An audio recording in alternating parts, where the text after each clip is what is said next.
यानंतर बघूयात मोठ्या बातम्या।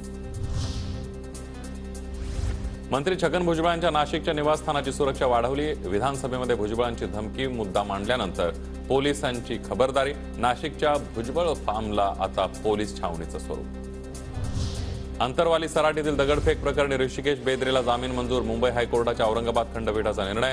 ऋषिकेशला बीड आणि जालन्याला जाण्यासाठी मज्जाव। पीएचडीवरील माझ्या वक्तव्याचा विपर्यास, माझ्याकडून आधीच दिलगिरी व्यक्त। अजित पवारांकडून स्पष्टीकरण। बोलत असताना मी त्यामध्ये फार कुठं दिवा लावणार आहेत असा काहीतरी माझ्या तोंडातून शब्द गेला, तर त्याचा खूप मोठा गाजावाजा करण्यात आला। त्याच्याबद्दल मी दिलगिरी व्यक्त केलेली आहे। संसदेमध्ये घडलेल्या प्रकाराचं समर्थन नाही। संसदेमध्ये घोषणाचा तरुणांचा मार्ग चुकीचा, पण देशातील तरुणाई वैफल्यग्रस्त।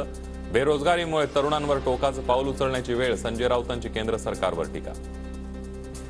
नवीन संसद माझ्या दृष्टीनं अधिक असुरक्षित आहे। मी त्या संसदेत जातोय। आज ज्या तरुणांना पकडलेलं आहे त्यांचा मार्ग चुकला, पण हे मुलं बेरोजगार आहे। शेवटी वैफल्यग्रस्त होऊन हा तरुण या मार्गाला जर निघाला असेल। संसदेबाहेर अटक झालेली तरुणी पीएचडीची विद्यार्थिनी, तिचा मार्ग चुकला। तिने अजित पवारांकडून मार्गदर्शन घ्यायला हवं होतं। अजित पवार यांच्या पीएचडीवरच्या वक्तव्यावर संजय राऊतांचा टोला। ज्या तरुणांना पकडलेलं आहे त्यांचा मार्ग चुकला, पण हे मुलं बेरोजगार आहेत। त्यांना पकडे तळायची कुठे व्यवस्था मोदींनी ठेवलेली नाही, सरकारने ठेवलेली नाही। त्यातली एक मुलगी जवळजवळ पीएचडी करते, त्यामुळे अजित पवारांनी तिला काय मार्गदर्शन केलं पाहिजे। मी कोणत्या सोम्या गोम्याला उत्तर द्यायला बांधील नाही। अजित पवारांचा राऊतांना वर पलटवार। काही सोम्या गोब्यांनी काय विचारलं त्याचं उत्तर द्यायला अजित पवार बांधील नाहीये।